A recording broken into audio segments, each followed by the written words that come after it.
Dan memang untuk sholat, setiap langkah kaki tidak ada sikir, tetap dinilai sikir. Karena orang itu melangkah menuju ke kebaikan. Ia nanti nasa tau pandrita, angka sikiri dena lepakang ilillah, dena core ipena. Dan dia tidak pernah dilapaskan, tapi dia bersikir seluruh tubuh, karena tubuhnya menuju ke sholat. Inilah hakikat yang dipakai ulama. Bapak ini, kalau mau dapat pintu surga cepat, usahakan cinta kepada istri dengan kedua orang tua itu. Saya selalu bilang begini Pak, tidak ada sedekah yang paling besar pahalanya kecuali sedekah ke ibu bapak. Karena itu membuka 700 pintu rezeki. Kalau ada orang susah sekali rezekinya, suruh sedekahi orang tuanya. Kalau tidak sudah meninggal orang tuanya, suruh bersedekah, niatkan untuk orang tuanya. Insya Allah paling mudah itu dibukakan keberkahan. Hakikat atau itu kalau kan dalilnya jelas, ada ja'akum minallahi nurun wa kitabun mubin, telah datang dari Tuhanmu cahaya baru wa kitabun mubin. Jadi Al-Quran, Taurat, Injil, Zabur itu belakangan. Yang pertama datang itu nur. Makanya disebut kada ja'akum minallahi nurun. Itulah nurun Muhammad. Itu kuncinya. Kemudian semua nabi bersolawat. Nabi Adam solawat, Nabi Ibrahim solawat, Nabi Musa bersolawat. Kenapa dia solawat kepada nabi? Padahal nabi kan belum lahir, baru nurnya. Karena segala sesuatu diciptakan dari nurun Muhammad. Itulah maknanya likulli syai'in min nurin Muhammad.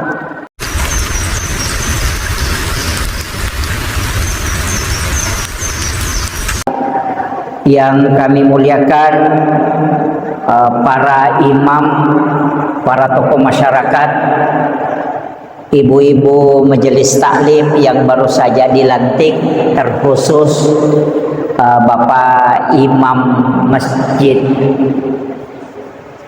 Dato di Tiro Islamic Center, dan seluruh jamaah tamu undangan tanpa terkecuali Ahinal Fadil, sahabat saya Ustaz Sandi Armayadi, serta seluruh hadirin yang insya Allah dirahmati dan dimuliakan oleh Allah Subhanahu wa Ta'ala. Ada tertulis peringatan Maulid. Saya tidak pakai istilah Maulid, tapi pakai istilah Maulud. Iya. Jadi ia tu ogi denak kada Maulid, makadami Maulud. Si salah. Kalau peringatan Maulid berarti waktunya yang diperingati. Kalau peringatan Maulud berarti orangnya yang diperingati. Itu beda. Makanya orang Bugis pakai istilah mamaulu denak kada mamauli, itu beda. Jadi aku makadaki peringatan Maulid Nabi berarti as-sojajinna atau tanggal kelahirannya atau bulan kelahirannya yang diperingati. Ia miko makadaki peringatan Maulud Nabi berarti orangnya, bayinya yang diperingati. Makanya ogie bermaulid sepanjang masa, mamaulu sepanjang masa. Lete bola barui mamaulu, acara akikah mamaulu. Bagaimana caranya dia maulud? Mak barasanji. Barasanji itu adalah bacaan sirah Nabi. Kenapa dia lakukan? Angka hadisa nada bitta. Ini dulu saya bahas sedikit. Karena ada yang tidak dan tahu dia nak maulud, tapi aku bulu kumbak apa dia tu pagaga. Tidak semua orang melaksanakan maulid. Ada yang menganggap apa yang kita laksanakan ini adalah bid'ah. Jadi angkat tu dia nak maulud. Ia rode enam maulud. Saya kasih bahasa sederhana.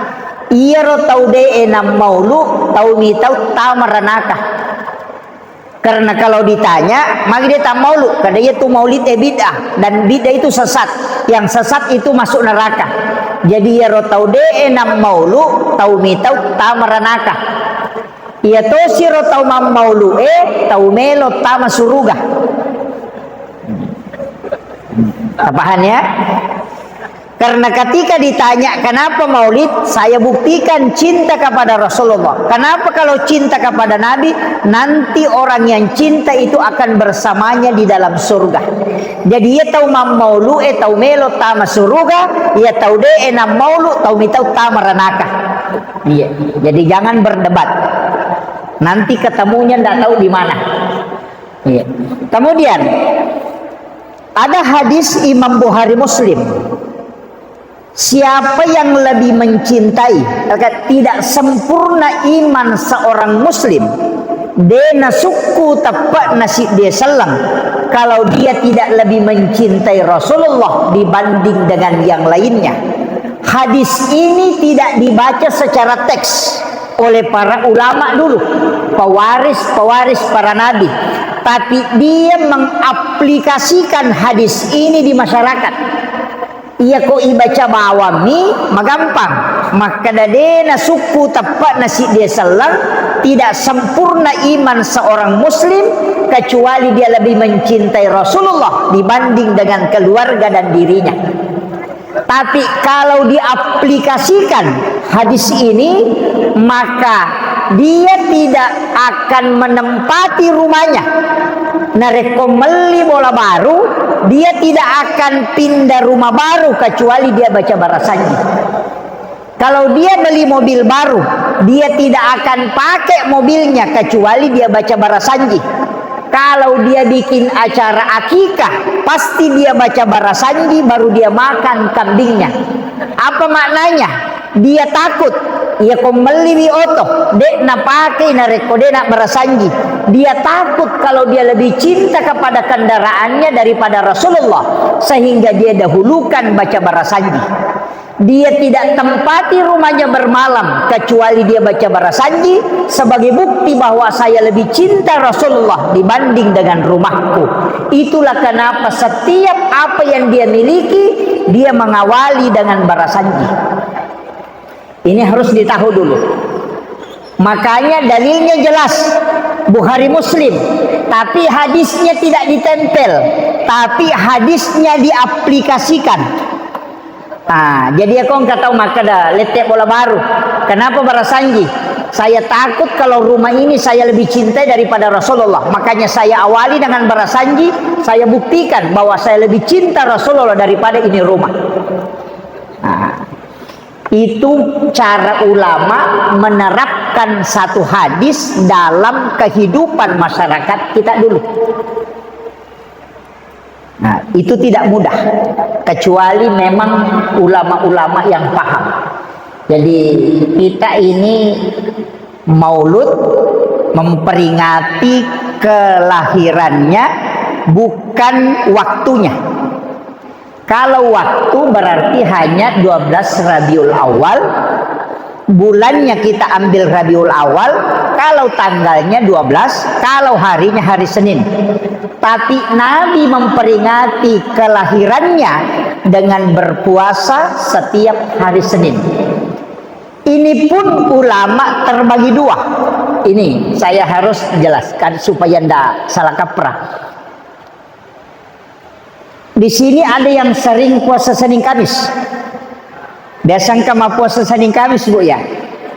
Nah, saya mau tanya, kenapa puasa Senin Kamis? Nah, bilang itu sunnah. Ya sunnah, alasannya kenapa? Nah, bilang Nabi kerjakan. Ya itulah sunnah. Begini, Nabi itu pernah ditanya, magi tak puasa Senin dengan Kamis. Alasannya Nabi puasa Senin itu ada dua. Yang pertama, karena saya dilahirkan kata Nabi pada hari Senin. Yang kedua, wahyu pertama turun itu hari Senin. Nah, pertanyaan saya sederhana. Kalau Nabi memperingati kelahirannya karena kebetulan Nabi ditakdirkan oleh Allah lahir hari Senin, maka dia puasakan hari Senin karena itu hari kelahirannya. Pertanyaan ke saya, pertanyaan ke kita, kita lahir hari apa? Hah? Kalau lahir hari Selasa, maka puasa hari Selasa. Kalau lahir hari Rabu, maka puasa hari Rabu. Karena di situ disunnahkan puasa pada hari kelahiran. Karena seandainya Rasulullah dilahirkan hari Rabu, maka Nabi akan puasa di hari Rabu. Cuma karena dia lahir hari Senin, maka dia puasa pada hari Senin. Artinya apa? Orang yang mau mengikuti Nabi berpuasa pada hari kelahirannya, maka puasakan hari kelahiran. Bukan puasa Senin, tapi puasa kelahiran. Mau bilang, wah man rasa nanti ya Ustaz. Saya puasa Senin Kamis ini, nah saya lahir hari Rabu. Begini, disinilah ulama membagi dua. Ini yang harus jangan disalahkan. Siapa yang berpuasa pada hari Senin, walaupun dia lahir hari Rabu, maka dia puasa sunnah mengikuti Nabi. Dia puasa sunnah kelahiran Rasulullah. Kalau dia puasa pada hari Rabu karena dia lahir hari Rabu, maka orang ini puasa sunnah mengikuti Rasulullah sebagaimana Nabi berpuasa pada hari kelahirannya. Jadi dua-duanya dibenarkan. Jangan dikatakan, wah pasti ada salah. Tidak. Kalau hari Kamis, sebenarnya kan 3 alasannya Pak. Senin itu malaikat melapor pahala kebaikan yang sudah dia catat. Hari Kamis malaikat juga melapor. Jadi sininna aktivitas ibadat termasuk doa itu dikumpul oleh malaikat, dicatat. Dan setiap hari Senin dia melapor. Dan juga hari Kamis dia melapor. Tapi ada malaikat yang turun khusus, bukan mengikuti jalurnya ini. Jadi sama aja Pak Bupati. Misalnya ada orang yang diutus camat. Camat itu melapor setiap bulan. Ada kepala dinas yang melapor setiap minggu. Ada juga staf ahli mungkin melapor setiap hari. Seperti itu. Malaikat juga begitu. Ada yang laporannya sekali hari Senin, sekali hari Kamis. Ada yang melapor setiap 1 pekan. Ada itu. Ada juga yang melapor waktu-waktu temporer. Yang mana? Itu hadis qudsi. Siapa yang sudah sholat maghrib, duduk di masjid menunggu waktu sholat isya, dia tidak meninggalkan masjid. Nabi itu pernah keluar dari masjid, mengangkat pakaiannya sampai lutut bagian bawahnya kelihatan. Nabi itu istilahnya rambut tak poso-poso, sampai napasnya itu terengah-engah. Kemudian dia meletakkan kedua lututnya di lantai di depan sahabatnya. Kemudian ada kata Nabi, saya baru saja didatangi oleh malaikat, disampaikan bahwa Allah membuka pintu langit. Coba, Allah membuka pintu langit dari sekian banyak pintu langit. Allah buka dan memberi kabar gembira kepadamu. Dan dia bertanya kepada malaikatnya, lihatkah engkau dengan hambaku yang sementara menunggu waktu sholat itu? Maka aku rahmati dia dan doakan dia. Jadi kalau mau dibukakan pintu langit, mau didoakan oleh malaikat dan dirahmati oleh Allah dan dimuliakan oleh Allah, jangan tinggalkan masjid sesudah sholat maghrib, tapi niatkan menunggu sholat isya, bukan mak gosip. Iya. Jadi denon Roma sigi emat cerita, tapi dia tinggal di masjid untuk menunggu sholat isya. Inilah yang ulama fikih dengan ulama tirakat berbeda versi. Ini saya harus luruskan. Ulama fikih mengatakan hanya yang menunggu di dalam masjid dari sholat maghrib menunggu sholat isya yang dibukakan pintu langit dan dirahmati oleh Allah dan didoakan oleh para malaikat. Ulama tarekat mengatakan tidak, karena yang disebutkan dalam hadis qudsi adalah orang yang meninggalkan sholat fardu dan menunggu sholat fardu berikutnya. Makanya sujud terakhir sholat asar nanti niatkan memang untuk sholat maghrib. Maka bapak kemana saja berarti menuju ke sholat, dan orang itu selalu dirahmati oleh Allah. Ia naruyasa sempajat tepat tuh. Ini kalau ulama pakai. Nah, kalau ulama fikih tadi yang tinggal di masjid. Kalau ulama tarekat tidak, biar tinggalkan masjid, laksanakan tugas. Yang menjual, yang di kebun-kebun, yang pegawai kayak Pak Bupati, tetap jalankan tugasnya. Tapi mesti di sujud terakhir niatkan memang untuk sholat. Jadi niat sholat dengan niat mau sholat itu berbeda. Ya kau niat sempajang, ya kau takbiratul ihram ki. Kalau niat mau sholat di sujud terakhir. Makanya kenapa Isra Mi'raj itu dua di tempat disebut. Minal Masjidil Haram ilal Masjidil Aqsa. Hanya dua. Tidak disebutkan minal Masjidil Haram ilal Madinah wa Bukit Tursina wa Baital Lahmi wa Masjidil Aqsa. Karena Nabi kan dari Makkah ke Madinah, dari Madinah ke Bukit Tursina, dari Bukit Tursina baru ke Baital Lahmi, dari Baital Lahmi baru masuk ke Masjidil Aqsa. Tapi kenapa dua jadi disebut? Masjidil Haram ke Masjidil Aqsa, padahal 5 tempat ditempati. Itu pesan. Ini untuk para pejabat, kepala dinas atau apa. Kalau Bapak mau ke Makassar, sholat subuh di masjid di Islamic Center ini, di sujud terakhir sholat subuh, niatkan memang kita nanti sholat duhur di mana. Kan gitu.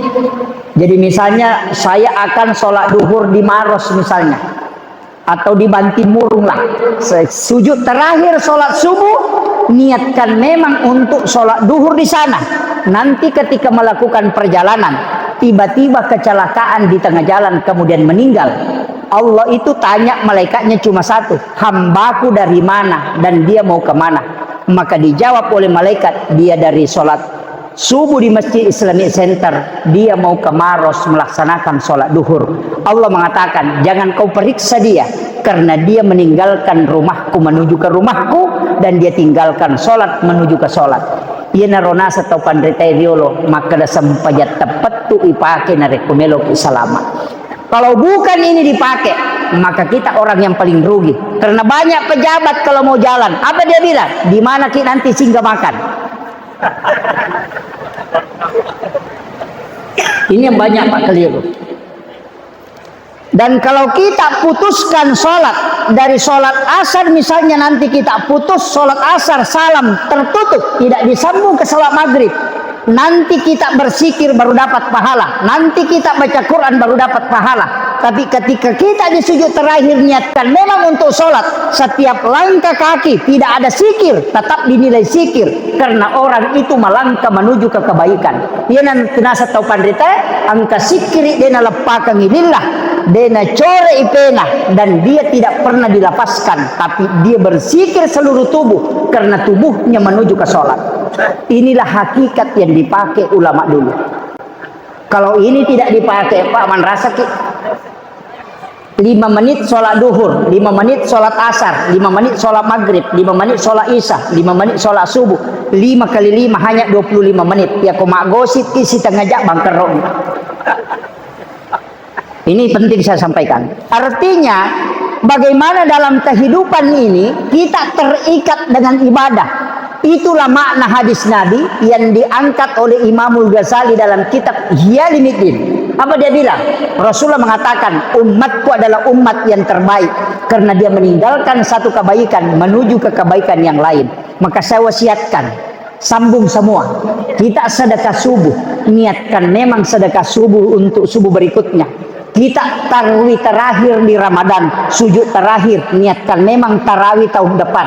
Kalau kita melaksanakan kurban pada saat penyembelihan, niatkan memang berkurban tahun depan. Itulah alasan kenapa kita bisa kekal di dalam surga, padahal ibadah kita terbatas. Karena niat melakukan kebaikan yang selalu dilipat gandakan oleh Allah. Itulah orang-orang yang beruntung yang berjalan di muka bumi. Kalau ini tidak dipakai, merasa saya sedikit kaji ke tarekahnya, karena kalau tidak dipakai itu Pak Manrasa kita bahaya itu. Dalam kehidupan ini kan berat. Kalau kita mau masuk, kenapa kita bermaulid? Saya itu termasuk penceramah yang biasa sering ada orang yang mengatakan tidak punya dalil. Karena dia mengatakan kenapa selalu pakai bahasa orang tua kita dulu, pakai ulama kita dulu. Kenapa tidak langsung ke Nabi dan Rasul? Pakai Al-Quran dan hadis. Saya itu jawabannya gampang, Pak. Saya ini penceramah, bukan mufti. Saya ini khutbah, bukan ulama. Jadi jangan panggil saya ulama, bukan. Saya ini khutbah. Kalau ulama, ilmunya dia tahu. Dia yang meramu. Sama tukang masak. Ada tukang masak, istilahnya jenang. Dan ada yang mengantar makanan. Sama di warkop, ada yang meracik makanan, ada yang ngantar. Saya ini hanya mengantar ilmu agama, bukan meracik ilmu agama. Nah, nanti kalau pendapat yang saya sampaikan selalu berpatokan ke ulama. Menurut Guru Kiai Abdurrahman Ambodale, menurut Guru Sa'adat, menurut Imam Syafi'i, menurut Imam Malik. Tidak pernah saya mengatakan menurut saya. Kenapa saya pakai menurut Imam Syafi'i? Karena saya belum bisa berfatwa. Jadi pendapat yang saya sampaikan kalau saya ceramah, pendapatnya ulama. Nanti di hari kemudian, kalau saya ditagih, kenapa begitu pendapatmu? Langsung saya jawab, Imam Syafi'i bilang, tanya dia. Nanti bapak kalau ditanya, kenapa begini sholatnya? Ustaz Yusuf yang bilang, datang malaikat tanya sama saya, kenapa begitu kau ajarkan? Imam Syafi'i bilang, tanya dia. Selamat. Tapi kalau saya bilang, menurut saya, oh itu yang paling lama diperiksa. Sama dengan camat, kalau bawakan sambutan pasti mengikuti sambutan yang dikasih sama Pak Bupati. Kalau dia ngomong sendiri diprotes, Pak Camat bilang, Pak Bupati bilang, bukan itu ku kasih kok. Kau yang ngomong sendiri tanggung jawab. Kan begitu. Sama dengan ilmu agama. Tidak semua orang bisa meramu agama ini, mengetahui kaidahnya. Makanya selalu kita ikut Imam Syafi'i pendapatnya begini karena mengambil dalil dari sini. Selesai. Saya itu aman, Pak. Makanya nanti Bapak kalau ditanya, kan orang bisa masuk surga karena ulama, melalui jalur ulama, syafaat ulama kan, syafaat para wali. Kan gampang aja tuh. Ini. Makanya enggak usah khawatir. Kita beragama itu biasa-biasa aja. Sama dengan ustaz, enggak usah terlalu kita ini yang pakailah ini terlalu ini kemudian kayak seakan-akan tidak makan nasi, tidak makan ini. Itu bahaya. Biasa sedikit-sedikit dia mengaku nabi. Iya, karena terlalu tinggi Nabi bisa mengaku Nabi. Tapi ustaz yang sering jalan itu pergi ke warkop apa, kalau dia mengaku Nabi tidak ada yang percaya. Nabi bilang asak Nabi begitu modelnya. Ini makanya ulama kita itu kadang mengembala kambing, kadang bertani, karena dia menjaga diri juga supaya tidak terlalu dikultuskan. Itu kan jadi masalah juga. Nanti kalau pakai surban sudah tasbihnya besar, baru jenggotnya panjang, oh, subhanallah, subhanallah, subhanallah. Wah ini kayaknya Nabi. Itu bahaya. Nah, makanya tradisi-tradisi masyarakat kita, ulama kita dulu itu luar biasa. Tapi saya ingin kasih tahu begini. Jalur masuk surga itu cuma dua. Tidak ada jalur lain. Cuma dua. Jadi kalau Bapak mau masuk surga, lewati di dua jalur. Yang pertama adalah jalur rahmat. Orang Bugis bilang pamaseh, pamasena pun Allah Ta'ala. Ini jalur rahmat tidak pernah dibuka. Dia tertutup. Itu rahasia. Tidak ada yang tahu. Karena mana yang dirahmati oleh Allah ibadah tidak ditahu. Makanya ada wanita WTS, anjing kehausan dikasih minum, itu dirahmati. Makanya ibadah sekecil apapun kalau Allah rahmati, di situ jalurnya. Tapi sebesar apapun kalau Allah tidak rahmati, mohon maaf. Ini jalur pertama. Jalur kedua syafaat. Syafaat terbagi 4. Ada syafaat Rasulullah, ada syafaat Al-Quran, ada syafaat ulama, ada syafaat anak perempuan. Jadi hadis itu Nabi mengatakan siapa yang meninggalkan 2 atau 3 anak perempuan ahli ibadah, maka ibu bapaknya tidak disentuh api neraka. Ya kok arwahnya sabar aja. Yang perempuan ini. Yang kedua jalur ulama para wali. Yang dari As'adiyah ada Guru Sa'adat, jelas wali. Yang dari Mangko DDI ada Guru Kiai Abdurrahman Ambodale, itu jelas wali. Kami yang dari Nahdiyin NU ada Hadratus Syekh Hasyim Asy'ari, ada Kiai Halil Bangkalan Madura, itu jelas wali. Ulama ini bisa kita dapat syafaatnya. Nah itu makanya, dan itu hadis. Kemudian syafaat Al-Quran, wah ini paling bagus. Karena syafaat yang paling tinggi mengalahkan syafaatnya Rasulullah itu syafaat Al-Quran. Karena kalau Rasulullah nanti di dalam neraka, umatnya baru Nabi masuk bolak-balik mengambil, berarti masuk neraka dulu baru diambil. Tapi kalau Al-Quran membentengi orang supaya dia tidak masuk. Makanya penghafal Al-Quran itu paling aman. Tapi kalau dia lupa hafalannya, paling celaka.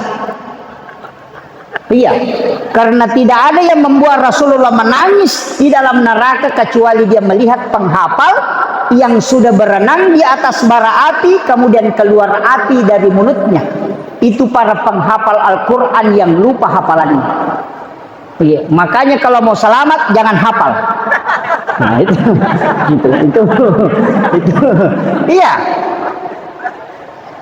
Makanya banyak penghafal Al-Quran itu tidak hafal juz 30. Sengaja, karena yang paling ruwet diingat itu juz 30. Iya. Karena di situ banyak sama-sama ujungnya. Kayak gitu. Makanya imam penghafal Al-Quran itu kadang takut mengambil juz 30 itu bacaan surah. Karena biasa belok-belok itu. Tapi kalau mungkin hafalannya insya Allah tidak.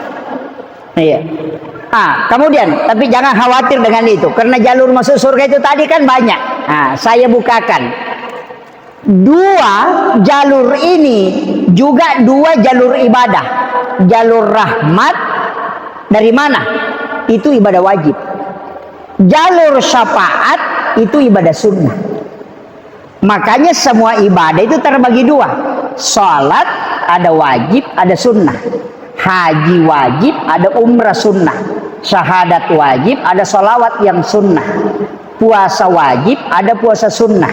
Kenapa ada wajib, ada sunnah? Sholat wajib itu lari ke rahmat, sedangkan sholat sunnah itu lari ke syafaat. Makanya Nabi mengatakan, kalau kau mau bersamaku di dalam surga, maka perbanyak sujudmu. Tidak mungkin sholat wajib, karena sholat wajib tidak bisa ditambah.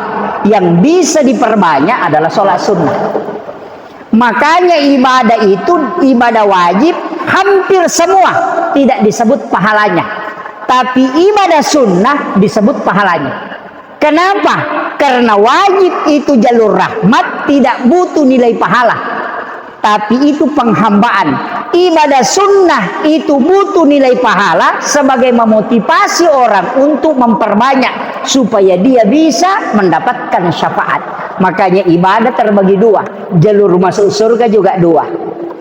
Nah makanya kalau bapak sholat fardu tapi sholat duhur nanti sholat asar, langsung sholat asar tidak sholat sunnah, iya jalur rahmat saja diharap, tidak berharap jalur syafaat. Kalau tidak lolos ibadah wajib, angkat tangan. Gitu kan gitu. Iya. Kalau zakat saja masuk di basnas, tidak ada sedekah. Kalau zakatnya bermasalah, berarti rahmat tidak bisa dapat. Tapi kalau ada sedekah, nanti jalur syafaat. Makanya Allah mengatakan, periksa ibadah wajibnya. Kalau dia tidak lolos, periksa ibadah sunnahnya.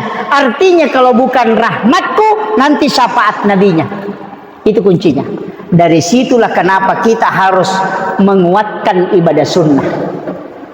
Jangan mengatakan sunnah ini, oh jangan. Justru itu ibadah syafaatnya di situ. Dan doanya Nabi. Saya pernah buka kitab sampai saya menangis itu. Belum selesai saya baca itu saya menangis. Kenapa saya menangis? Saya bilang, wah, kalau ini dipakai selamat semua kita. Iya. Makanya saya itu salah satu penceramah Pak, selalu buka jalur muda masuk surga. Saya itu tidak pernah mengatakan masuk neraka, diblender di sini, disiksa di sini. Saya pantang. Karena Nabi itu pernah berdoa, doanya itu ada 22. Cuma satu yang tidak diterima. Ini penting. Makanya kalau Pak Bupati ini masuk neraka itu fatal itu. Pak Kepala Dinas masuk neraka itu fatal itu. Kenapa?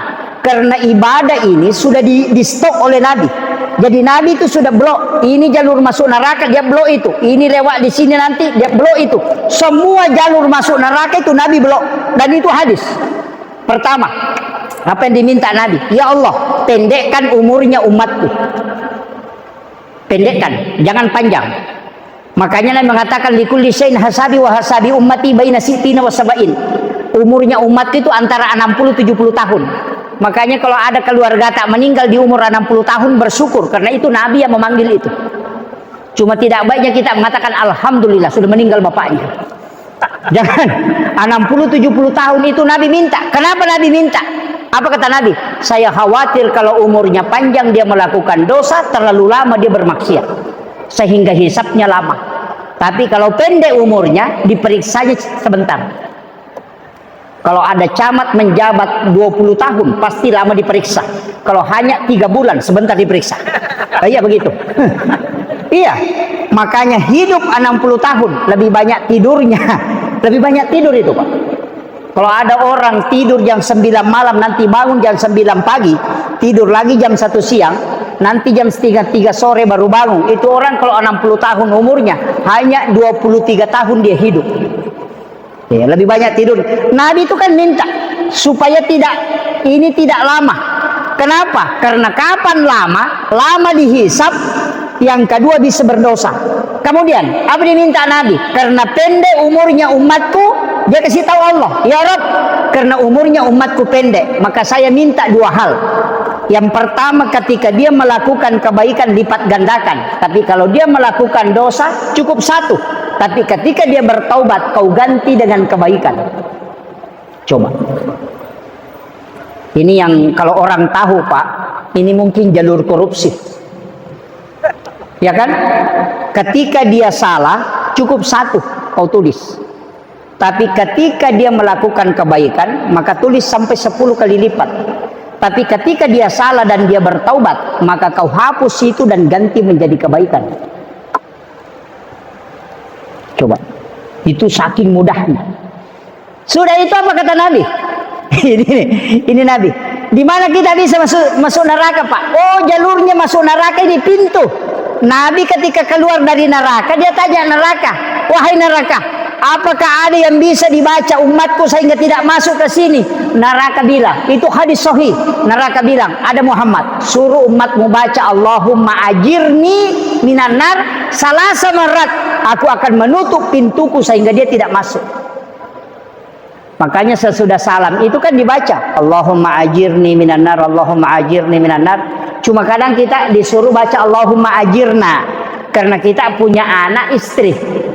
Kan jelas ku ampusakum wa ahlikum nara, jaga diri dan keluargamu dari api neraka. Makanya dibaca Allahumma ajirna. Kalau Allahumma ajirni, diri sendiri saja diminta, ya Allah jauhkan aku dari neraka. Kalau Allahumma ajirna, ya Allah jauhkan kami, artinya anak-anak, istri.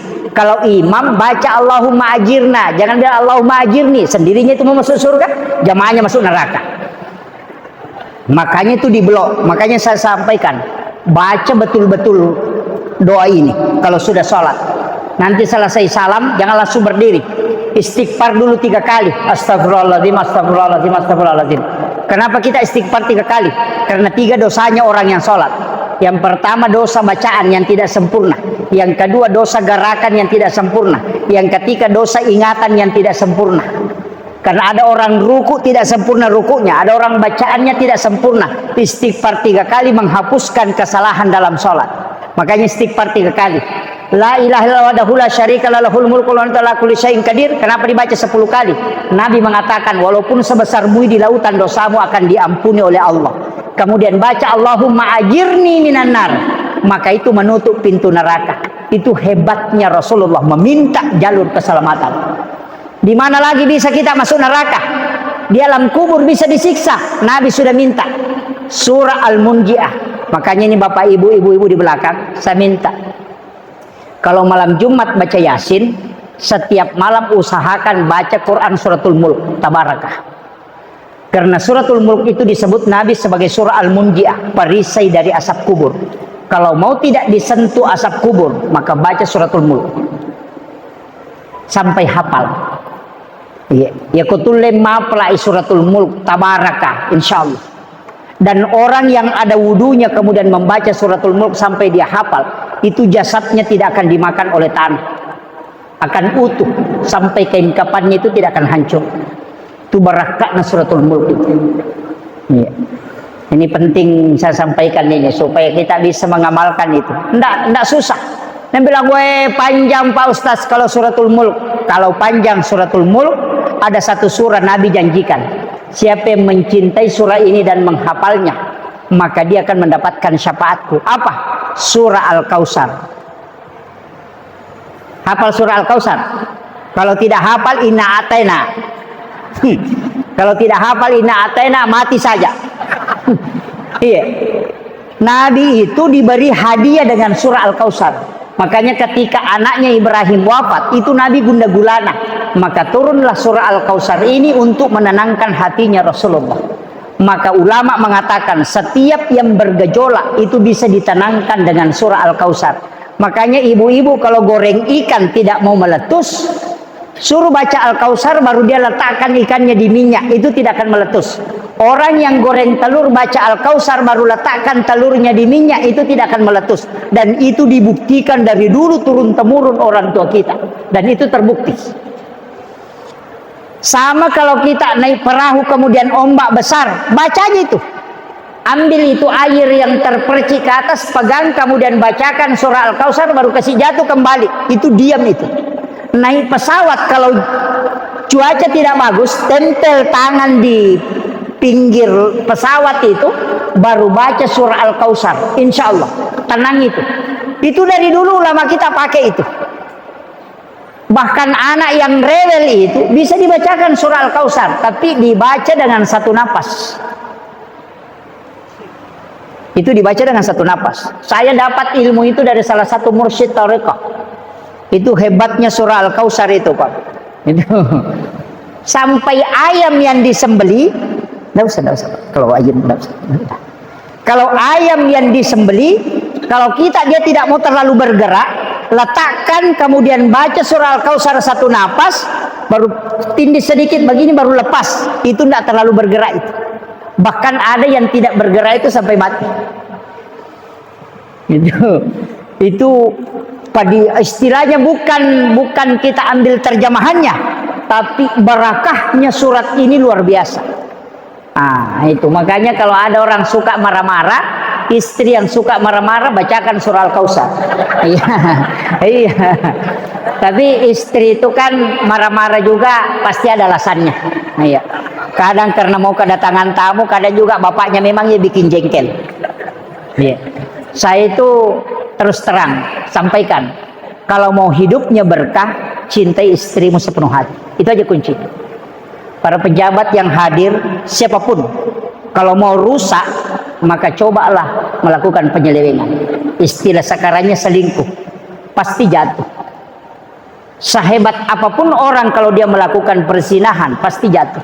Makanya Allah mengatakan wasa'asabila, jalan yang paling hina. Pengusaha yang melakukan itu pasti jatuh. Tapi coba lihat, siapa yang paling tinggi kasih sayang dan cintanya kepada istrinya, pasti hidupnya berkah dan selalu diangkat derajatnya. Iya, itu aja kuncinya, Pak. Kalau mau buktikan, saya sering ceramahkan ini. Bagaimana hebatnya Soeharto bisa memimpin dengan tangan besinya. Tapi kapan dia jatuh? Ketika Ibu Tin wafat. Tidak bisa dia melakukan apa-apa. Yang kedua, Pak Habibie hebat, saya tidak mengakui. Tapi kapan dia tidak bisa melakukan apa-apa? Ketika Ibu Ainun tidak ada di sisinya. Ada sekarang yang masih hidup, Panglima TNI, Bapak Susilo Bambang Yudhoyono, 2 kali jadi presiden. Bagaimana hebatnya ketika Ibu Ani masih hidup. Tapi setelah Ibu Ani meninggal, coba lihat, kebijakan politik tidak pernah menentu ketika dia melakukan kebijakan. Kenapa? Karena yang menopang keberkahan telah hilang. Dan itu bahaya. Kehebatan seorang pemimpin itu lihat siapa yang di belakangnya. Makanya Pak Bupati ini cuma 2 orang yang saya kagumi tuh, Pak. Kalau bukan istri beliau, berarti ibunya. karena dua orang ini pasti hebat. Makanya kalau mau buka usaha apapun, saya diwasiatkan oleh guru kami, nah, kalau menikah, usahakan di mahar pernikahan itu ada uang. Kau masukkan, jangan hanya emas. Paling tidak ada uang. Kenapa? Ketika kau mau buka usaha, minta mahar itu kau jadikan sebagai pembuka usaha. Dan insya Allah usahamu tidak akan bangkrut. Karena Allah janji bahwa di dalam mahar saya menyimpan barakah. Nah, jadi ya kau meloki mak buka usaha, di mahar etalengnya beneta tilau halalana. Tapati mula pak buka, insya Allah. Itu usaha tidak akan bangkrut. Maka dari apa kami sikit memang. Yang kedua, saya sampaikan ini penting ini.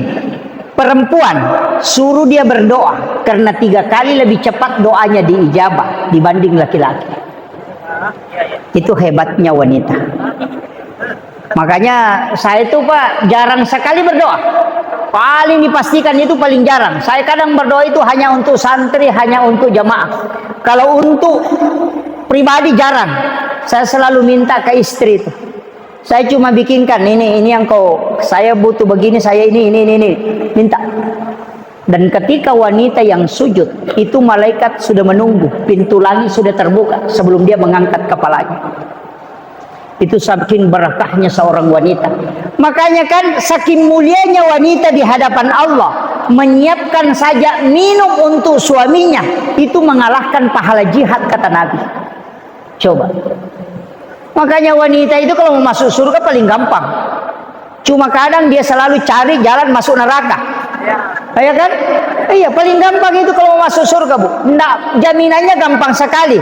Ridho suami, jaga sholat fardu, jaga sholat ibadah puasa, kemudian yang keempat adalah syahwat. Itu aja. Tidak ada jaminan ke laki-laki begitu Pak, tidak ada. Nabi bilang puasa, sholat, puasa, kemudian syahwat, kemudian cinta istri, masuk surga. Tidak ada. Yang ada itu siapa wanita yang mendapatkan ridhonya suaminya, yang kedua menjaga sholatnya, puasanya, kemudian syahwat, maka dia memilih pintu surga mana saja yang dia mau masuk. Itu enaknya perempuan. Kalau ada janda di sini tinggal 3. Karena kan tidak ada suaminya. Tidak ada lagi ridho suami, cukup syahwat, kemudian puasa dengan sholat. Itu aja. Paling mudah.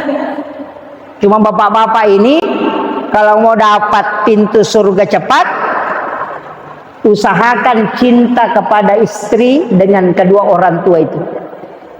Saya selalu bilang begini Pak, tidak ada sedekah yang paling besar pahalanya kecuali sedekah ke ibu bapak.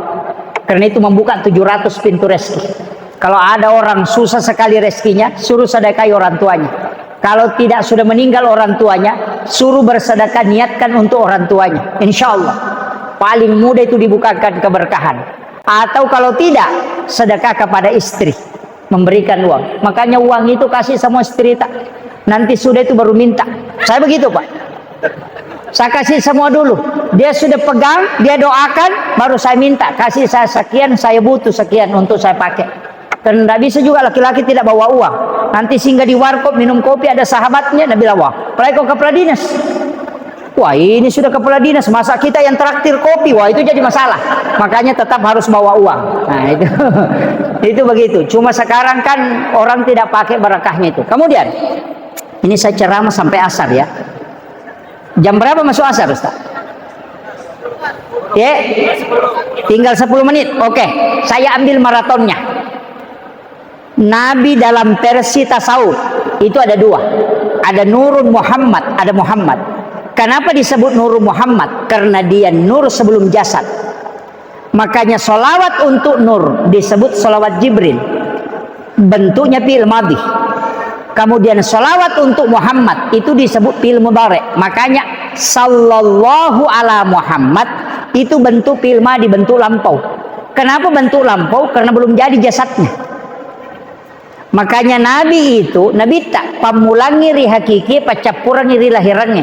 Apa maknanya? Di alam hakikat Itu kan dalilnya jelas. Qad ja'akum minallahi nurun wa kitabun mubin. Telah datang dari Tuhanmu cahaya, baru wa kitabun mubin. Jadi Al-Quran, Taurat, Injil, Zabur itu belakangan. Yang pertama datang itu nur. Makanya disebut qad ja'akum minallahi nurun. Itulah nurun Muhammad. Itu kuncinya. Kemudian semua nabi bersolawat. Nabi Adam solawat, Nabi Ibrahim solawat, Nabi Musa bersolawat. Kenapa dia solawat kepada nabi? Padahal nabi kan belum lahir, baru nurnya. Karena segala sesuatu diciptakan dari nurun Muhammad. Itulah maknanya likulli syai'in min nurin Muhammad. Kita semua ini ada nur. Itulah yang disebut dengan rahasia. Di setiap makanan itu ada nur. Maka itulah yang berzikir. Makanya Bapak jangan takut makan kambing. Karena kambing itu dari nurun Muhammad. Jangan takut makan udang. Karena udang itu dari nurun Muhammad. Di dalamnya ada nur. Makanya orang tua dulu bilang begini. Anta min nurin Muhammad wa ana min nurin Muhammad. Udhulu fi batni min nurin Muhammad. Ya kipak dicarogi poloko ko nuru Muhammad ipancaji. Iya poloko mato nuru Muhammad. Tamo ko musiruntu nurna nabitta moncaji Pak Bura. Makan makanan itu dia tidak akan merusak. Yana tuna satu pandita alai Pak Bura. Nah. Yo puidi napai tauluna bembe tapi mati kolesterol. Tekanan. Ini kan karena tidak pakai itu. Makanya saya itu biasa kalau makan, kalau saya lihat oh ini makanan terlalu banyak, lemaknya banyak, langsung saya ambil. Kemudian cium, baca sholawat, baru saya niatkan. Kau dari diciptakan dari nur Muhammad. Di dalam diriku pun ada nur Muhammad. Maka masuklah dengan nur itu menyatu menjadi obat. Kemudian makan. Insya Allah tidak akan merusak. Tidak akan tinggi kolesterol dan tekanan itu. Itu yang dipakai orang tua dulu. Nah kada alai Pak Burah. Semua makanan. Saya pernah ketemu dengan petinggi NU itu Pak, seorang kiai sepuh yang merokok itu po 4 bungkus satu hari. Tapi di ronsen itu dokter mengatakan, wah luar biasa ini, untung bapak tidak merokok. Apa dia bilang? Siapa bilang tidak merokok 4 bungkus satu hari? Ternyata dia pakai itu. Dia bacakan suratul Fatihah baru dia cium. Dia niatkan sebagai obat, dia racunnya dilepas, kemudian dia bakar. Makanya biasa kalau orang tua itu mau merokok, dia cium dulu baru dia bakar. Itu ilmunya. Ya, tapi saya tidak suruh bapak merokok. Ya, saya cuma kasih tahu. Ya, saya dapat ilmu itu ada beberapa dari kiai, tapi kadang saya sampaikan di ceramah. Sebenarnya ilmu itu Pak begini. Ini penting saya luruskan. Ada tarekat, ilmu tasawuf, turun ke bawah ada ilmu hikmah, turun ke bawah ada ilmu tauhid, di bawah tauhid ini ada fikih. Makanya kajian Islam, kajian iman, kajian ihsan. Antara tasawuf dengan tauhid itu ada hikmah. Hikmah ini di tengah-tengah, jadi bukan tasawuf. Orang Bone, orang Bulukumba, orang Wajo, orang Sidrap itu paham betul ilmu hikmah. Sampai orang-orang yang merantau ke Kalimantan sering saya ketemu, itu banyak yang tahu ilmu hikmah. Ada memang kitabnya, ada ulamanya. Sama kalau pintu Pak, tidak sembarang itu. Kalau orang bikin pintu rumah itu tidak sembarang. Dia di rumahnya menghadap ke barat, dia simpan di sini. Itu pintu ulama. Rumah itu kalau ada ulama datang pasti ke situ. Kalau di sini pejabat, kalau di sini.